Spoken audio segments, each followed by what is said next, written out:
Wahai orang yang menyalah-nyalahkan, aku mengikuti Al-Quran dan Sunnah. Tapi aku mengikuti Al-Quran dan Sunnah melalui jalur para ulama kami.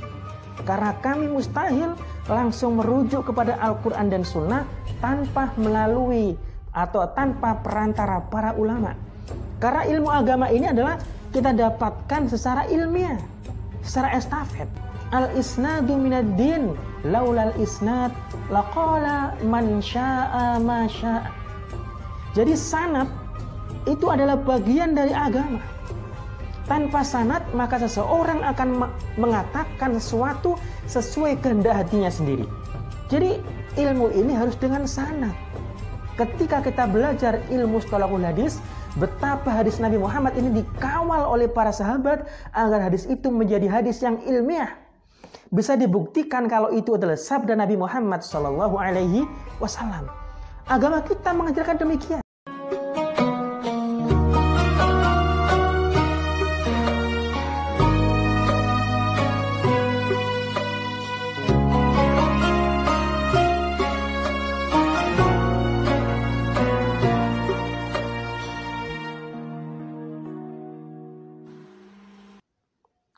Assalamualaikum warahmatullahi wabarakatuh. Para sahabat Al-Basro TV dimanapun Anda berada, pada kesempatan kali ini kami akan menjawab pertanyaan dari masyarakat kita yang sering kali ditanyakan kepada kami dan ini belum sempat kami jawab, mohon maaf. Dan Alhamdulillah pada kesempatan kali ini kami akan menjawabnya dan semoga memuaskan para penanya. Pertanyaannya adalah, Ustadz, bagaimana cara kami menjawab sebagian kelompok minoritas di Indonesia ini yang suka menyalahkan amaliyah orang lain, amaliyah kita sebagai umat Islam setempat? Dia seringkali mengatakan, kamu ikut Al-Quran dan Sunnah, apa ikut para ulama? Ketika kami merayakan Maulid Nabi, ketika tahlilan dan sebagainya, mereka mengatakan kamu ikut Al-Quran dan Sunnah apa ikut para ulama. Nah seperti ini. Nah ini tentunya masyarakat awam kalau ditanya seperti itu tentunya mereka nggak bisa menjawab. Kalau mereka ditanya kamu ikut Al-Quran dan Sunnah apa ikut ulama, tentu jawabnya ikut Al-Quran dan Sunnah. Seperti itu. Ini adalah pertanyaan yang mengecoh seperti itu. Kalimatul haq urida bihal batil. Kalimatnya benar, tapi disalahgunakan oleh kelompok yang suka menyalahkan orang lain, yang suka merasa paling benar itu sendiri. Seperti itu. Maka jawabannya seperti ini.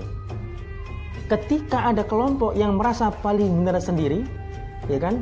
Kemudian dia ketika kita merayakan Maulid Nabi, ketika kita tahlilan, ketika kita merayakan Isra Mi'raj dan sebagainya dikatakan bid'ah, amalia bid'ah sehingga haram untuk kita lakukan, maka bagaimana kita menjawabnya? Jawabnya begini, yang pertama, ya kan?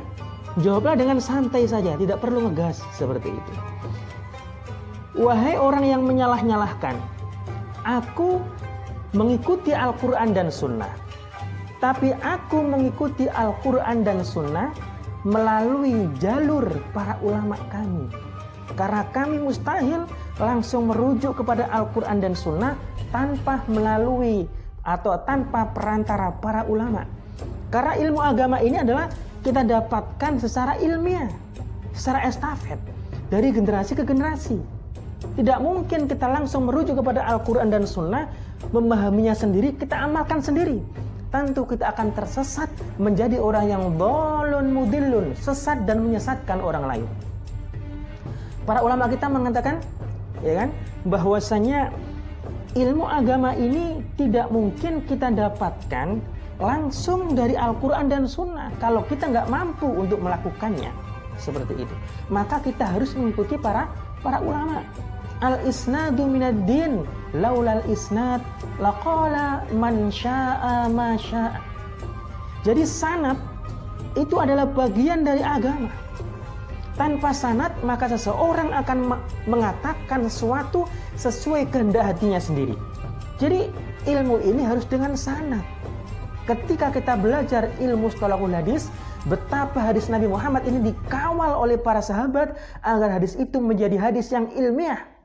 Bisa dibuktikan kalau itu adalah sabda Nabi Muhammad SAW. Agama kita mengajarkan demikian. Jadi nggak mungkin kita langsung merujuk Al-Quran Sunnah.